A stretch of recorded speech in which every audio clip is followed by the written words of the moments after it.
welcome back to Real Estate Live UK's February week of events, one of 3 this year. There'll also be weeks in June and October, and we hope obviously to see you at those. This session is all about Harlow, building a sustainable future for Harlow, and we'll get to that in a bit. But first, we're going to have a short poll, which we are launching at every event that we do this week. There it is. What will be the most significant trend for regeneration professionals in 2021? I'll give you a few seconds to complete that, obviously.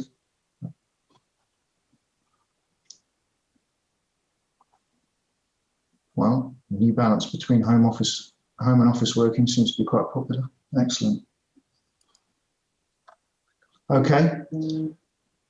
Well, thank you very much for that poll. And now what we're going to do is hand straight on to the chair of this event, who is also the chair of the UK Innovation Corridor, and that's Anne Lim. Anne, over to you. Thank you very much, Ross, and thank you and your team for organising this with the Innovation Corridor. We're delighted to take part, and I'm delighted that you have such a fantastic panel of people who'll be speaking on this issue of the sustainability of Harlow this morning. Harlow is a very important part of the UK Innovation Corridor. Actually, Ross, if you just put the map up, I'm not suggesting that participants don't know where Harlow is. In fact, I famously have gone into print saying it's the US equivalent of Philadelphia. Philadelphia is between New York and Washington, and competes equally with them. Well, Harlow, as you know, is situated between London in the south and Cambridge and Peterborough in the north, in the Innovation Corridor. That's the area that we stretch. And more importantly, in one sense, it's also at the heart of the innovation core of the corridor. We have now 7 boroughs working together as part of their collaboration across the whole corridor, working to really look at ways in which the whole of the innovation core can develop along the corridor to service and support and develop their own identity in the context of London to Cambridge. But if you just put up the second map, Ross, as well, we're not just talking about Harlow in the context of the innovation corridor, as important as it is and as at the centre of the innovation core. But as you can see and will appreciate, you know, this area of the wider east, the wider southeast, and the connection with the global renowned capital of London and the city of Cambridge is also, Harlow is a pivotal place in terms of all those other connecting strategic corridors. Obviously our own, but the Thames Estuary Production Corridor, obviously the Thames Valley Corridor, and then to the south, the Gatwick Diamond, and further north, Oxcamark and the Norwich Tech Corridor. So, you know, Harlow's development, which I'm going to hand over to our first speaker, Guy, to talk about at the moment, must be seen in this wider context of almost the engine of the UK driving our post-pandemic recovery, rebuilding growth, accelerating growth, development in this part of the world. It must be seen in the wider context. And I think Harlow has a really leading position in taking that recovery and in taking the next decade of economy building and house building forward. So that's the context of it, and it allows me to hand over to Guy, who will tell you specifically what he is leading in the Harlow and Gilston Garden Town development. Thanks, Guy Nicholson. Thank you, Anne. Thank you very much. And good morning, everybody. And a real pleasure to be able to join you this morning and to talk about Harlow, and more specifically from my perspective, the Harlow and Gilston Garden Town initiative that is being brought forward as we speak. And it may be helpful just to kind of explain a bit of context for everybody on the call. The Harlow and Gilston Garden Town is born out of a partnership between 5 local authorities 2 county councils, that's Hertfordshire and Essex county councils, and crucially at the centre of it, 3 district councils. So that includes East Herts District Council, Epping Forest District Council, and the main core centre to the whole initiative, which is Harlow District Council itself. And by 5 local authorities working together, this initiative was born. A vision was created and adopted, a very inspiring, very exciting and very compelling vision. To bring forward a garden town sort of proposition in terms of urban regeneration, creating 4 new garden town neighbourhoods over the course of the next 20 years or so.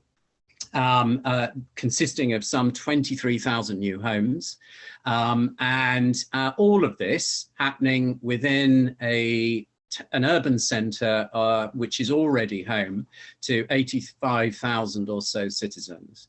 So what we're talking about here is a very kind of sophisticated and quite sort of focused regeneration initiative within an existing urban centre, Harlow Newtown itself. An interesting heritage behind Harlow Newtown, again, just for everybody's benefit on the call who may not be aware.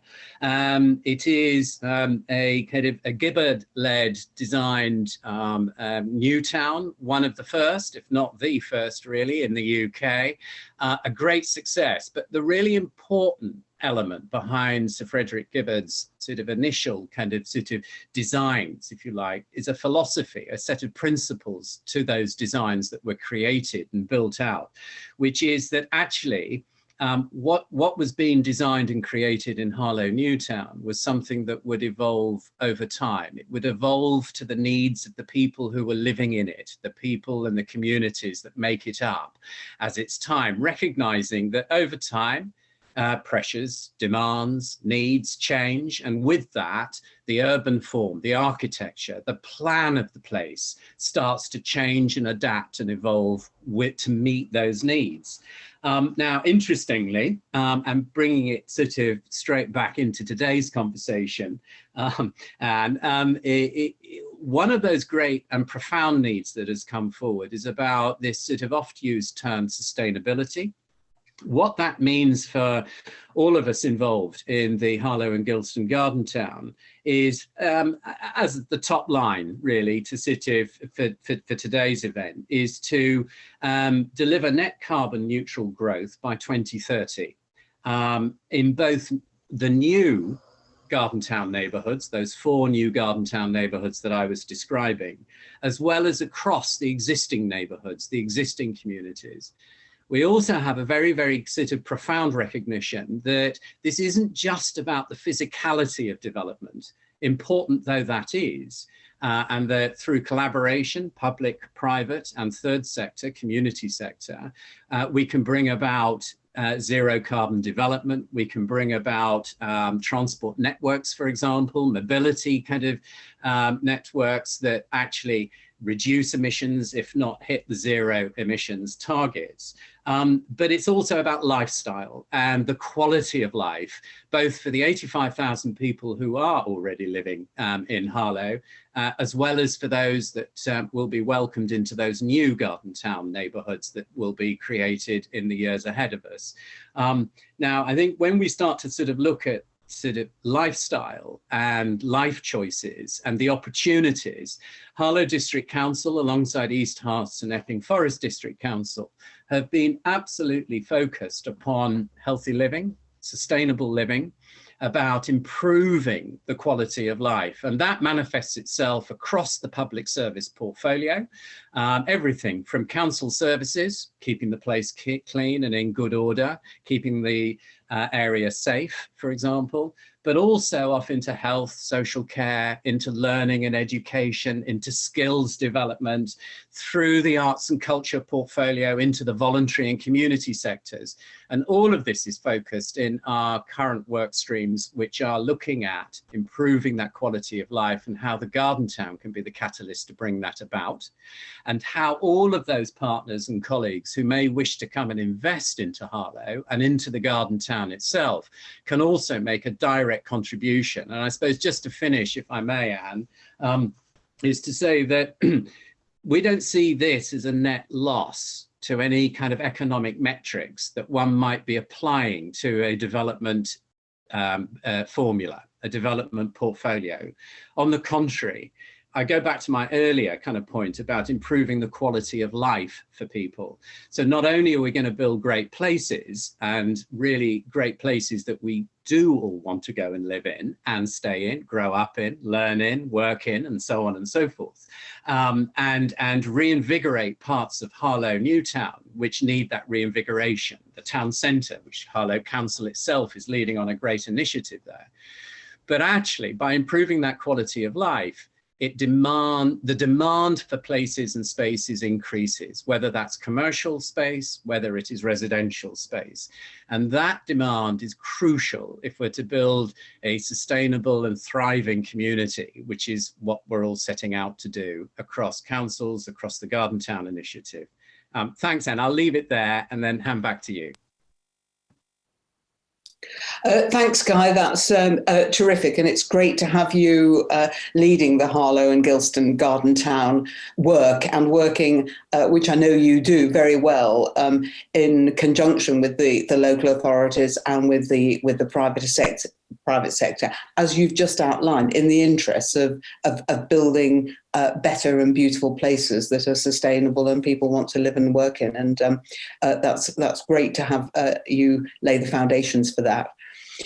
We move now, of course, to in fact, we can't do all of this work without partners. And Duncan Sutherland is Group Regeneration Director for Sigma Capital, but he is also, importantly for us, a very key member of Homes England, the government's agency for getting those lovely homes, affordable homes, beautiful homes built for people who want to come and live and work in the Harlow area. So Duncan, over to you. Thank you. Thanks a lot, Anne, and good morning, everybody. Good to see some names I know on the list there. So, hello, everybody. I'm going to wear two hats, as Anne said here. I'm going to give you a feel from Sigma Capital's point of view, firstly, who we are, but what our investment criteria for investing. And also, I think one of the things to say is we're also investing in Harlow, so I'll say a little bit about that. And then my other hat as Deputy Chair of Homes England. Really give you a feel quickly for our national approach and which direction it's going in, but then maybe just to quickly add to what Guy was saying on our side of the partnership with the local authorities who are really driving this forward really well. So if I could start with Sigma, who are we? We came out of long-term asset-backed vehicle partnerships with local authorities, and through a couple of downward cycles moved possibly by accident into the PRS sector. It took us a while to get it going because nobody else was doing it. But in the last 4 years, I think we've become the largest and probably most prolific investor in PRS affordable family homes. And I really make that distinction between family homes, which are suburban, as to high flats. We do flats, but they're a kind of small part of what we do. What we've done in the past 4 years is our investment portfolio has gone up to 3,000 homes across England, which is 99% let. And I think that shows the quality that we're building to and the relationship we have with our customers. We have a further 2,000 under construction and in planning, so in the pipeline effectively. And of that under construction, there is 110 homes in Harlow, which is our first venture into Harlow, and certainly it's one of our key targets for more investment. We have just so that was really based on our initial investment fund, and part of that was setting up the PRS REIT, which is a collective investment vehicle which we use to hold our stock on the long-term basis and manage that stock. So we set up the REIT and manage the REIT, and the two together with us working with our partners to deliver homes and the REIT for long-term investment, it actually works extremely well. And in September last year, we set up a new investment fund for London with the Swedish investment company EQT, which we're looking at going to about £1 billion. And that's for affordable homes from Zone 4 outwards in London. And we have our first 2 schemes just nearing completion in Barking and Dagenham. So really moving forward on that as well. Our success, I think, and this goes back to where we look for investments, our success has been through our platform. Firstly, the speed and quality of delivery. And we work with really good builders, many of who you know, Countryside Properties, Gallagher and Try, really to get a good quality of home that our customers are going to live and hopefully for a long time in. So that platform and the speed of it, and just an example of that is that where we're on site with a house builder who's selling homes, they're maybe selling 3 to 4 homes a month. We're actually letting 15 to 20 homes a month on the same site. So it shows you the speed of delivery and the quality that we can deliver because we're actually letting homes, and it's a long-term portfolio that we've got. One of the keys to our platform is the work we do with our communities. Because they're all new sites, all in brownfield, Harlow is exactly that, which is based out at Harlow. The whole idea is we're creating new communities. It's on a brownfield site. There's not been a community there before. Therefore, how do we create those communities that are sustainable in the long term? And so we work with our customers to actually create those on a day-to-day basis. We work with the schools, particularly the primary schools, that are absolutely key to what we do. And we work with our contractors on the investment platform and to customise the management on a day-to-day basis for those. So that works really well. So what are we looking for if we come into places like Harlow? Well, the first is the ability to create that community. The second, which is a really big point, I really do stress this, is the local authorities. If the local authorities have a positive approach and are collaborative, we're in there and we'll put as much money into those areas as we possibly can. If we don't have a collaborative local authority or someone wants to do things, then it's not worth our time or effort being there. And that's a big issue for us. And Harlow, the reason we're investing there, is one of those positive authorities. Transport corridors is absolutely key. We want to get to zero carbon. Therefore, public transport is really important to us, and those transport corridors to places of work. And then finally, the other big criteria is, are we close to areas of employment such as town centres, hospitals, educational institutions, and so on. So that gives you a quick run through of Sigma, quick run through for Homes England. Nationally, I mentioned the main mission to accelerate the provision of new homes.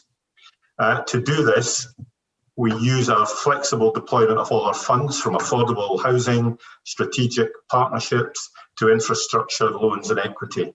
And if we can, the more flexible we can make those, the more we can make them applicable to local situations, all of which are different across the country. The key again, it's very much like Sigma. The key again is actually collaboration partnerships across the sectors and particularly with local government. And a willing and positive, innovative local government are the ones we want to work with. They're actually absolutely essential for success. The other key parts I think we're moving towards, which are going to be a bigger part of where we put our money, is an appraisal of sustainability and design. And that's going to be absolutely key moving forward with our sustainable strategy and design strategy and working with the local authorities on that. And just to finally say on Harlow a little bit, I know Carla and John are on the call, so they will no doubt come in and kick me if I get any of this wrong.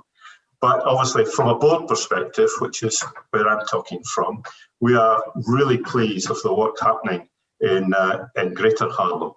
And we've had a couple of really good reports through our investment committee on proposals, but also updating us on how things are moving with the local authorities and other partners in Greater Harlow. So working closely with the local authorities at both district and county level are really important for us. Using our different funds on infrastructure, affordable housing, And again, trying to make that equity and trying to make those fit into the priorities that the local authorities are trying to move forward with are really important. And therefore, we're working and helping on the Gilston Garden Community Initiative, on the town centre. And personally, I really like some of the innovative approaches coming out of this. The relocation of the hospital, I think, is one which could be really inspiring, not only for a fantastic new community health facility, but also for new housing, obviously. So really keen, really good to see the collaborative approach that everybody's taking, and from a Homes England point of view, really pleased to be involved. Thanks, Anne.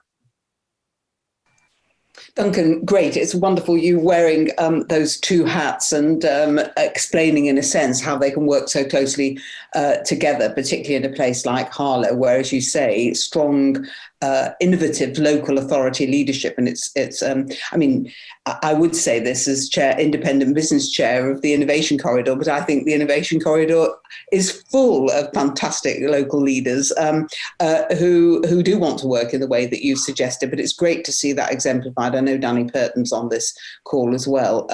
It's great to see that you're experiencing that, because we have to keep that going. And I say we have to keep that going by way of an introduction to Peter Hogg, because we know with the current government, again, a political comment from me here, but we have to keep attention on houses and economies that need building and developing in the southeast and the east, and this part of the country, which is an engine really to drive development and regeneration and post-pandemic recovery for the whole country.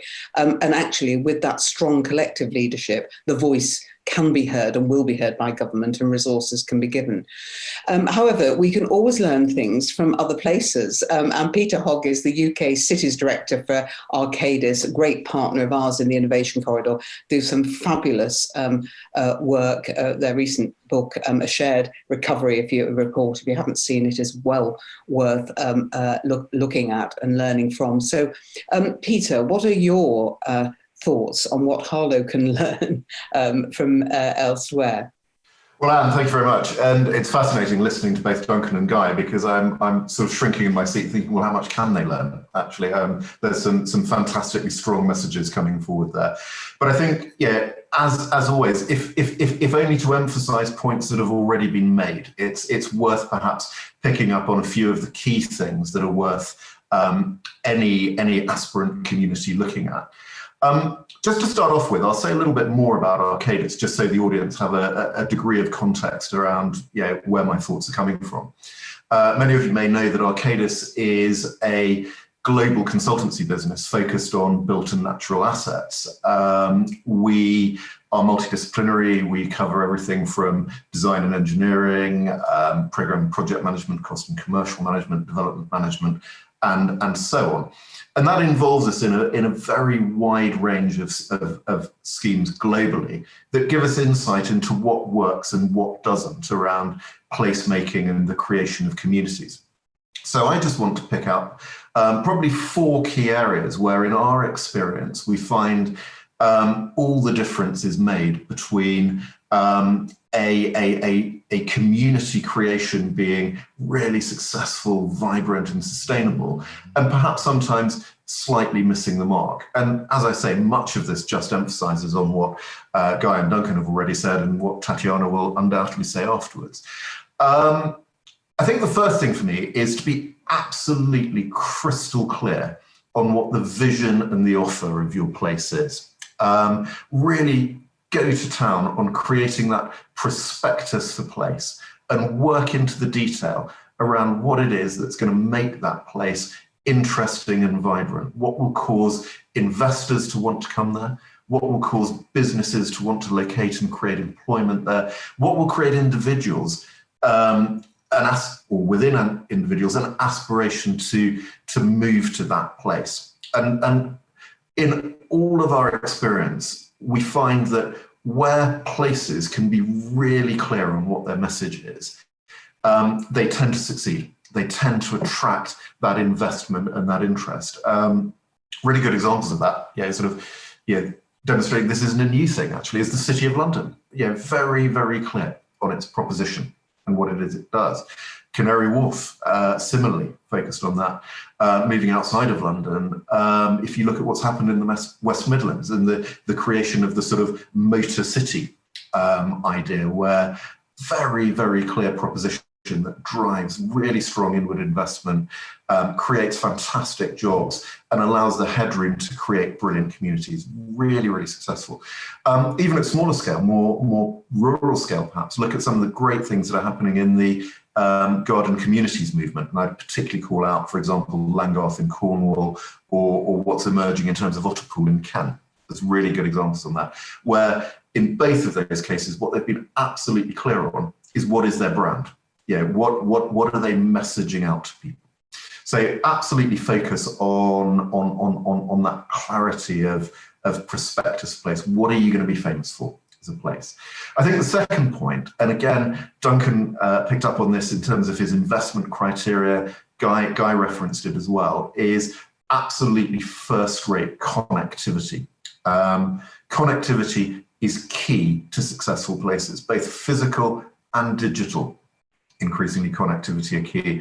And again, one of the core examples that I'll call out here, which is a perennially great example of this, is if you look at the Randstad in the Netherlands, where what you see is a number of communities of varying different scales, all the way from Amsterdam and Rotterdam down to very small, almost village level places, all of which are really clear on what they are good at, what they are famous for, what their proposition to their community is, all of which focus on that area, but which don't become disconnected or isolated or overly siloed or specialist because of the hyperconnectivity they create around the whole greater region. And again, that's both physical and digital. Another key point, which I think Duncan referred to, which is an excellent point, well made, is around that connectivity can't simply be by road or private vehicle. And the public transport links are critical. They're critical for sort of affordability and social mobility. They're also increasingly critical for environmental issues. The third point I'd make is that places, as they form and create, that communicate and engage with existing communities, existing stakeholders and neighbours, are the ones that, again, can really succeed. It was really interesting to hear Guy talking in his speech around the respect and the recognition that you've got 85,000 people in Harlow already, and then you've got the Harlow and Gilston new towns growing around that. So that interplay between those sort of things is absolutely critical and important. We see a number of places doing that really, really well, actually. Ebbsfleet Garden Community, which Duncan, you'll know through your own England work, no doubt, is really focused on understanding its place in the wider Thames estuary and how it interacts with and creates that community with its neighbours. I think we can probably think of some examples which perhaps over the years haven't been quite so good, actually. One of those that I'd pick up would be, in its early days, perhaps Canary Wharf, which created a little bit of an artificial boundary between itself as a prosperous, successful place in its own right, and its broader community in Tower Hamlets and surrounding areas. So my final point is around creating and curating communities, really, really focusing on that community building. It was lovely to hear you, Guy, reference improving quality of life on a number of occasions. Many of you may know that's Arcadis' strap line, but it's more than a strap line. It's what we really believe in. And we really work with our colleagues to create and curate those really, really vibrant, sustainable communities where economic, social, and environmental requirements are carefully balanced to make sure that the place is vibrant and successful and flexible over time. Again, some really, really great examples we can point to around that. North Solihull, for example, is an excellent regeneration programme that focused on that.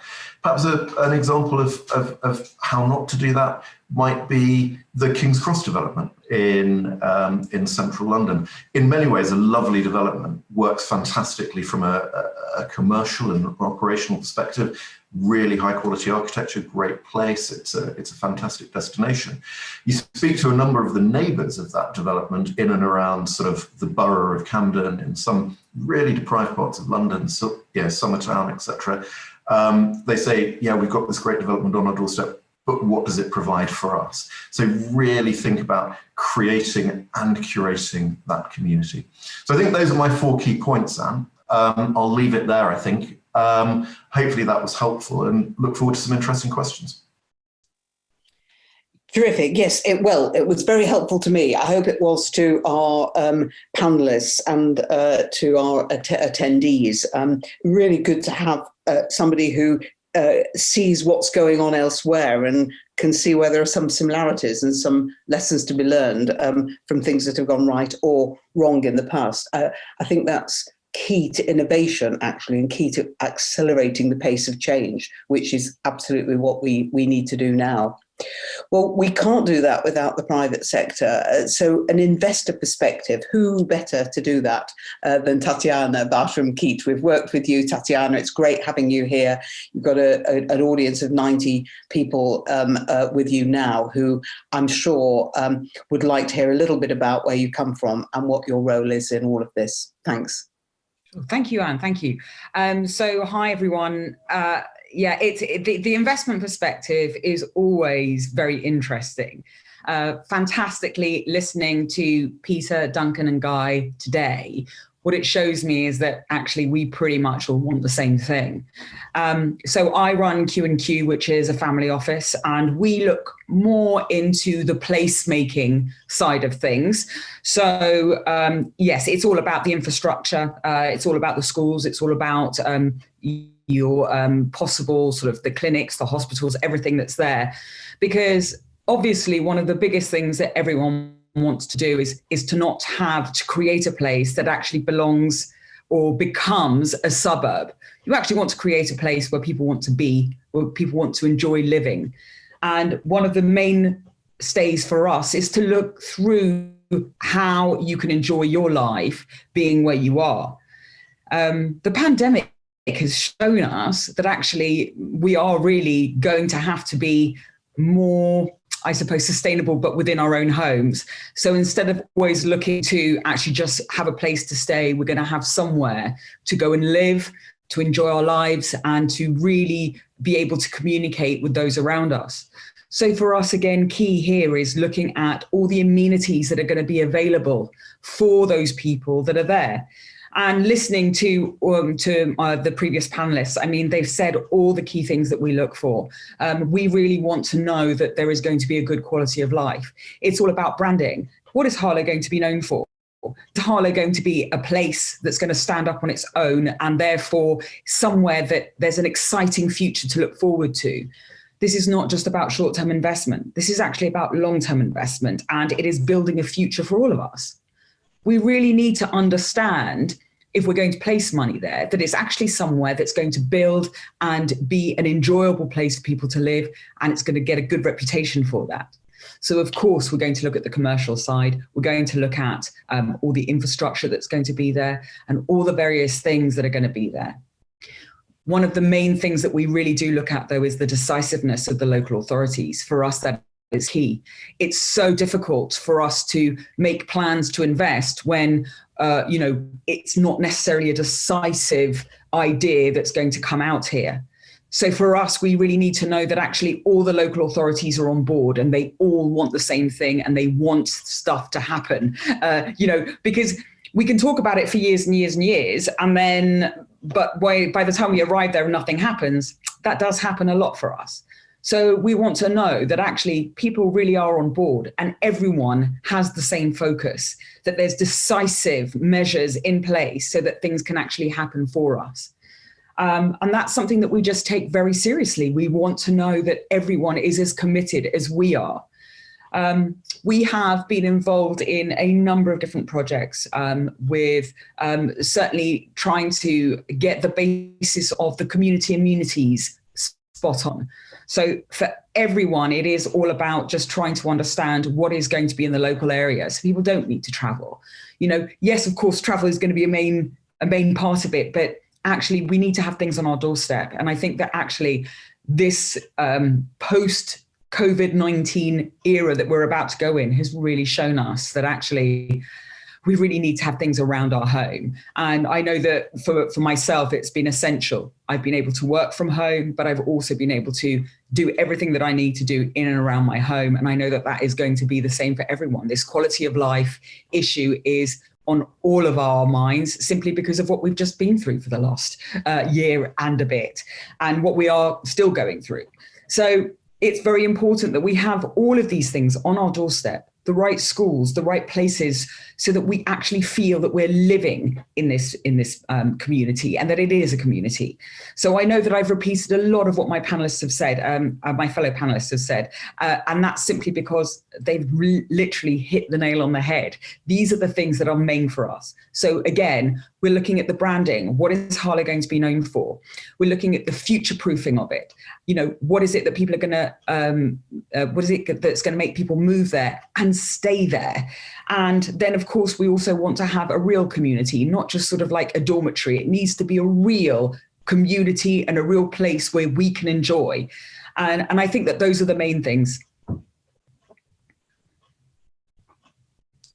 Super, Tatiana, thank you so much. And wonderfully on time, we now have a good 20 minutes for questions. I didn't need to say at the beginning, please post your questions in the chat, because people already have, which is great, but please do that whilst we take the first three questions that we've had. In fact, two are very similar. The theme, first of all, Guy, for you to address is to do with transport. I mean, if volumes of housing and people and growth and jobs are going to create these vibrant communities, how is that going to be absorbed within the existing transportation networks and still be sustainable? And there are issues about West Anglia mainline there as well. And again, sorry, that came from Jonathan Roberts. Thank you, Jonathan. And then somebody who hasn't given their name, but the point very similar to be made. How can we ensure that Harlow's existing transport infrastructure is able to be sustainable and deal with the additional population growth? Do you want to just address those first, Guy? Yeah, thank you, Anne. Thanks. Thank you, Jonathan, for your question, and also to the anonymous colleague for their question too, around transport. I suppose actually the vision and the ambition is that this so-called additional demand on a network, and I do mean the whole network, including walking as well as cycling, as well as, say, for example, rail travel, mass transit, urban mass transit, as well as roads. It's not to be absorbed on the existing network. That's the whole point. The point is a kind of comparative investment being made into the very infrastructure. And already underwritten by colleagues in central government is coming £172 million worth of infrastructure investment to act as the catalyst funding for the first phase of that transport infrastructure development. But I must stress, this is about modal shift. So what we're actually talking about here is creating the places that Duncan indeed was referring to, this idea about places where you can live and work, where you can live and learn, and that actually what we're talking about is a local transport network that as I've already referenced, touches upon a modal shift to walking, to cycling, and enhancing and improving that original Gibbard network of walkways and cycleways that crisscross the town as it stands. They need to be expanded, and that work stream is already taking place. So we're able to quantify that and understand that as we introduce new neighbourhoods, and as we look at connecting existing neighbourhoods, what kind of network it needs to look like. A network which is easy to work your way around, it's safe to use, and can be used at any time of day or night. But alongside that, there are some extraordinarily exciting and ambitious plans for the future, for the medium to longer term.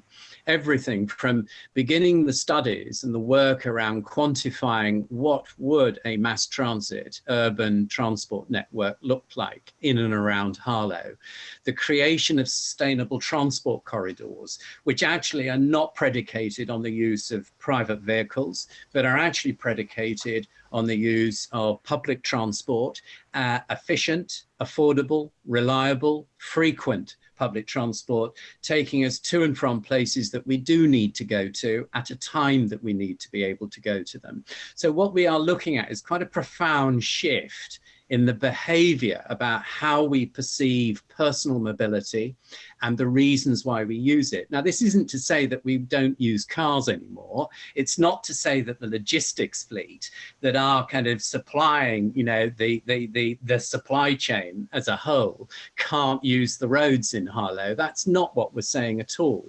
But what we are actually encouraging everybody to think about, it's their own personal health and well-being. Every single council has declared a climate emergency. HM government has very helpfully set all of us, everybody in the country, some really clear targets about reducing emissions, about going carbon free. All of these things contribute. And the Garden Town team have brought together a group of partners who can not just help advise on policy, important though that is in the policy making and plan making stage, but also into delivery too, on the ground delivery. And the first wave of that delivery will start to happen with colleagues at People for Places, for example, and their main new Garden Town development around the Gilston villages, and how that connects to Harlow Town Centre. And that gives us the first opportunity to be able to start to put this into physical practice. The government finance behind that will then go on to create what we're calling, rather unromantically, a rolling infrastructure fund. But that will help with infrastructure going forward for the rest of the Garden Town and the rest of Harlow. Terrific, Guy. I'm going to come on to something to do with design in a moment. So perhaps you could just be looking at Brian Horton's question along with the one from Audley English about design principles. But just before I do, John McGill, if you're there on the Innovation Corridor, could you say a sentence just about the West Anglia main line? Because that was covered in one of the first questions as well. Yeah, I'll be very brief because there's a lot of interesting questions. So the Network Rail are just completing what's known as a medium-term capacity study, not the sexiest term, but it does look at the railway from Liverpool Street north through into Harlow, Stansted, and then onto Cambridge. That will report next month. That should point up some interventions that will be needed to improve the capacity and the speed on that railway line. And this is where, working collectively along the innovation corridor, we can really get behind that and make the case that to support the growth, the sustainable growth of places like Harlow and also in Enfield and Haringey and Cambridge, that this railway line is absolutely fundamental to that. But then, and just to sort of quickly echo Guy's point, it's so important that the local communities, wherever they may be along that line, do really think about their connections to the stations, and clearly they're doing that in Harlow, so that we do have those sustainable walking, cycling connections. We're not asking people to drive to stations because that rather defeats the object. But that's a very brief update on the West Anglia main line as a whole. Great, John. So I will come to the other panellists in a minute, but inevitably people want to hear from Guy on the Harlow and Gilston Garden Town. So could you pick up the 2 points about design principles, Guy? I've referred to Brian Horton's and Audley English. I hope I don't need to think about it. Yeah, thank you, Audley. Thank you, Brian. Audley, if I could just sort of perhaps sort of kind of focus just on yours first, if I may, your question, which was sort of asking really about the vision and the design principles behind the garden town that we're applying, in the Harlow and Gilston garden town. Well, look, I'm sure you're more than aware. There are 3 sets of garden town design principles, I think, that have been informing visions. Starting with Ebenezer Howard's first, and the first sort of iteration of the garden town movement, and that set of really quite profound principles that were applied to that thinking that then manifested itself in that first sort of generation of garden towns that are with us today, indeed. We then have kind of sort of today's version of those principles, which I would suggest is sort of come from colleagues in Homes England, from Duncan and others, as well as from, and then embraced and promoted by government, which are based very much on Ebenezer Howard's original principles, but aren't quite the same. Then we've got the TCPA's garden town sort of visions and principles that then sort of overlay all of this, which give us a little bit more depth. If I'm being truthful, Audley, I've always sort of kind of tried to take the approach that you combine all 3 and then you end up with the best of all possible offers, to be honest. And if you can apply that, as Peter was talking about, into the proposition of an exciting vision, then you're up and running, and that you've got some very clear sense of direction. But sitting at the heart of it, and I think this sort of comes into Brian's sort of question, and Tatiana, you were really touching upon this. It comes down to actually being people-centric, person-centric with regeneration. And I think that's something really, really, really vital, because only then do we end up with places that last, places that succeed. It's not to say that they don't need to kind of continually evolve and reshape and change. And actually, Brian, you were sort of saying in your question that we can now work from anywhere. Literally anywhere. We could work from home, we could go for a walk and still be working if we so choose. We could be in, say, a town centre and working quite happily, kind of for part of a day or a whole day, indeed. A lot of us now are relying more and more, increasingly anyway, on connectivity. There are still those of us, though, who require a physical presence to work. The more vocational skills that are required to make sure that daily life continues. So perhaps there's half of us who require connectivity in a slightly different way from the other half. And the challenge for the garden town, and it really is a challenge, Brian, to pick up on the half that are working from home, or indeed working from anywhere. It is about digital connectivity and ensuring that that connectivity and that infrastructure is in place, that it is part of the new development, not something that is retrofitted afterwards, and that it can be future-proofed too. And there are some extraordinary opportunities in Harlow. Already we're seeing the arrival of a supercomputer, a super data center in the middle of Harlow. With that comes the mother of all connections. And that connection is a strategic economic advantage, both for the individual citizen as well as for corporate Harlow, corporate UK. And that's something really, really very important to start factoring in. And fortunately, we've got colleagues in the district councils who are already involved in the digital innovation zone. Indeed, Councillor Linda Hazy, who is the leader of East Herts District Council, one of the Garden Town partners, is leading on behalf of the Garden Town for this work around the digitalization of society and how this new world could look for those that are living and growing up in the Harlow and Gilston Garden Town. That's also something really important. But I do go back to Tatiana's points about that sort of creating that excitement, creating that understanding and that sort of ownership of places. And that ownership isn't necessarily literal, it's cultural as well. And perhaps that's more important, is this sort of sense of identity.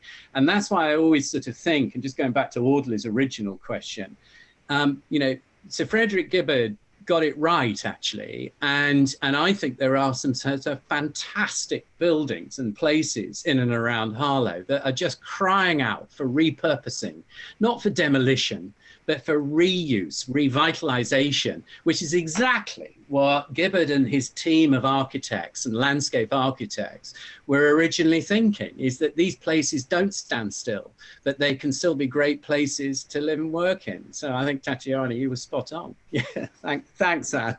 Yeah.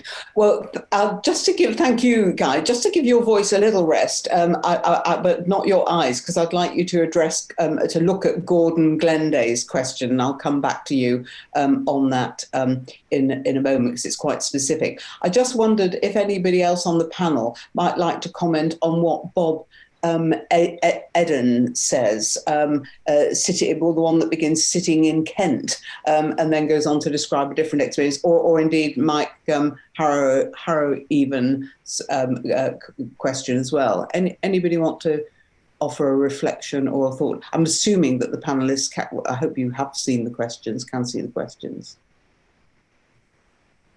Peter. Yeah, I think I'll pick up Bob's question, not least because it was me who referenced Dr. Poole, so perhaps I ought to close the loop on that. I think what the question shows is how the challenge of creating that engagement and that sense of involvement is not to be underestimated. It's very easy for the five of us here on this panel to say, oh yeah, you just create community engagement. It sounds fantastic and we will move on. But actually the reality is that's really very hard work. One of the things that we find is absolutely critical is, first of all, how do you define that community with whom you're engaging? How wide do you cast the net? So it's very important to work, as others have said, with local government, with community leaders, with a wide range of stakeholders. So you genuinely triangulate who that community are. Will you get it 100% right? I'm afraid no, never. But you can get it as close as you can. So you've absolutely got to focus on building that stakeholder group. I think then it's about listening and genuinely listening to what people want and what people expect, and what will seem to be additive to people rather than subtractive. And I was concerned, but welcome Bob's honesty. And he was saying that it has felt that Dr. Poole has been at times subtractive, or looks like it might be. So it's creating that genuine desire to listen. But it's also coming back to one of the points I made, and Tatiana, Guy, and Duncan have all picked this up, is engaging people around a clear vision and a plan, so that you're not simply having an ongoing debate where every point of view is milled into the mix, but it becomes very, very difficult to move forward because you don't know what you're moving forward toward. So always working to that strategy and that vision, which you may iterate, you may develop, you may change or adjust, but you always have that clear vision and roadmap of where you're going, and that's what's so important.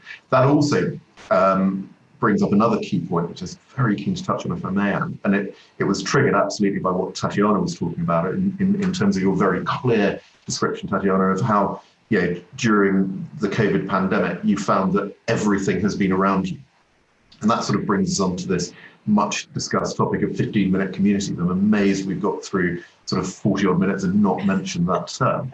I think one of the things, coming back to some of the other questions, is to really embrace some of that thinking around the creation of 15-minute communities, really taking the good and the positive that we've seen and we've learned, particularly over the last sort of 14 months, around how we can work within those very close-knit communities. But also, to the hyperconnectivity point, not writing off cities and the benefit of agglomeration and the benefit of scale that comes from cities. Now, we're not saying, I certainly wouldn't pretend for a moment that everyone should sort of, come into a great hub as before, and we have this sort of radial model of urbanization. I think we've gratefully moved on from that. But also, let's not forget the benefit of having those city hubs, and let's not forget the degree to which really, really good connectivity, both physical and digital, gives us the best of both worlds, where we can have those 15-minute communities, but those 15-minute communities are networked into something bigger and more powerful. Peter, that's great. And just all your points there. And just on, we've probably got through 15 minutes or more without mentioning the 15-minute, 20-minute community, because just yesterday, Real Estate Live did an excellent, very well-attended webinar, which the leader of Waltham Forest Council, Councillor Claire Coghill, and the leader of South Cambridgeshire Council, Councillor Bridget Smith, so at either end of the innovation corridor, talked precisely about how they were developing their localities in that way. So and how then it's vital that that is connected up, as you're saying.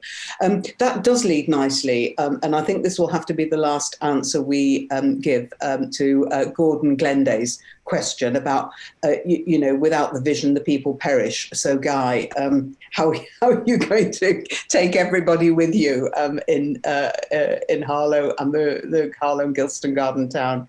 Yeah, thank you, Gordon. And I think, look, Peter has just emphasised for us all that real importance of stakeholder engagement, community engagement, the genuine desire to listen. I think, Peter, you were saying, and to ensure that the resource is there to engage and to be part of a community, but more importantly, part of a community conversation. That's something really quite critical.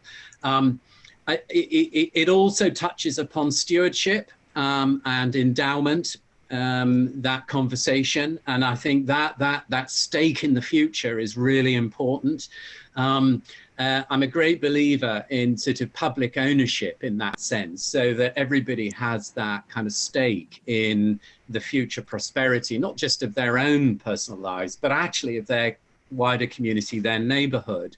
Now, what we are working on very, very hard indeed, Gordon, in the Garden Town, is this rather sort of dry kind of piece of policy called a communications and engagement strategy, but in a more kind of serious sort of note, that actually starts to really describe the kind of conversations that need to be enabled, need to be facilitated, and more importantly, need to be continued. And that work is beginning to manifest itself. So in a very, very kind of sort of small sense, those first conversations that took place around the future of the transport network and the kind of infrastructure that could come forward in the future, months, years, the next generation, that conversation has involved young and old alike. It has reached out into places where those sorts of conversations don't always sit well. So, for example, going to the Youth Council to talk about climate change and transportation and the impact that transport has on the climate change agenda and how we can change the way in which we move around the place using technology, but also using our own bodies to move around the place. Now, for a younger generation, who will, let's face it, be the generation that will actually run with this and take this legacy that our generation is currently creating and handing to them.